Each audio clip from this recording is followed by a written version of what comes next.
We took each of the maps that we've made for our 2A history project up until now, and we printed them out and bound those into a book.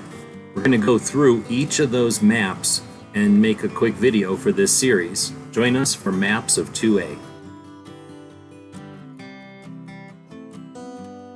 Taking a look at our maps of 2A. This is a bunch of different maps that we've printed out that we use on the Minuteman University website in our 2A history projects. So we've been looking, have sort of the good stuff at the beginning of the printout here and the junk, the infringements towards the end here. So we start out with permits to own, permits to purchase, registration, waiting periods, age restrictions. So next in our infringement list would be background checks. This time we're going to talk about universal background checks, but then we'll talk about all the different additional state background checks, and background checks for ammo is unfortunately now on the radar. So let's talk about the most heinous and the one that's got the most roots in there. And it's universal background checks is what they call it. What it really is background checks on private sales. So basically, I can't trust my neighbor, so I don't want you to trust your neighbor type of laws.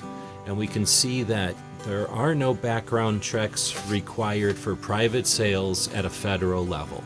And since most of the states are okay with that, they require no background checks for private sales. Those are the states in green that comply with the federal level background check system or scheme, which is using background checks at FFLs only.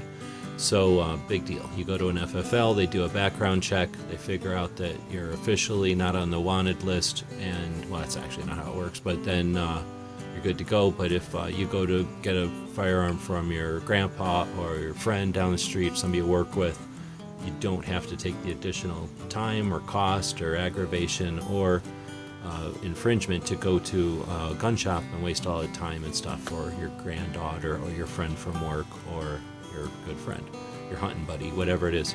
And some of these states have some pretty crazy ideas of what a transfer is. So yeah, you wouldn't even be able to go hunting in some of these states and lend your friend a gun. You certainly can't in most of the states that we're talking about with infringements like this. You can't lend a gun to a friend to go hunting out of your view or like away from you.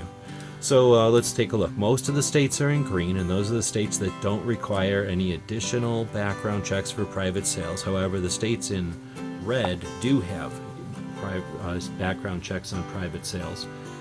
One of the goals of this project is to get the maps created. The next level, when we have more time, is going to be to create animations for each of these maps to basically create a timeline to show how we've incrementally, the steps, either every year, every decade, however long the pace is, to show how we got to where we are today.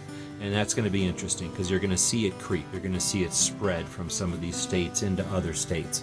Now, this initiative was led by Bloomberg by a new strategy of paying marketing firms to create marketing to create or to elicit a bunch of petitions to create ballot initiatives and to put universal background checks onto state level ballots based on a ballot initiative, as opposed to the traditional route of having a representative create a bill and then bring it to a committee and have it thrashed out with senators or representatives, or however those bills are brought up depending on the state. So this was an initiative by Bloomberg to basically pay to create messaging that would get signatures that would bring it to a ballot, which would allow them to then mark it again to get votes. And it's worked, unfortunately.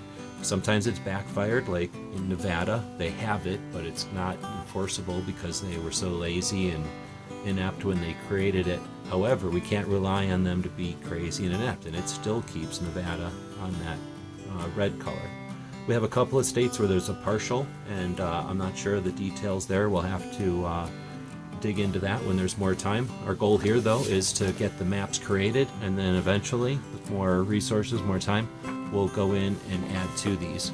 So we've talked about that in some of the other videos. I won't thrash into it again or hash into it again, but that was background checks for private sales. Next time we'll talk about the different state level background checks that they infringe with, and then background checks for ammo is coming up also. It's a little spoiler alert.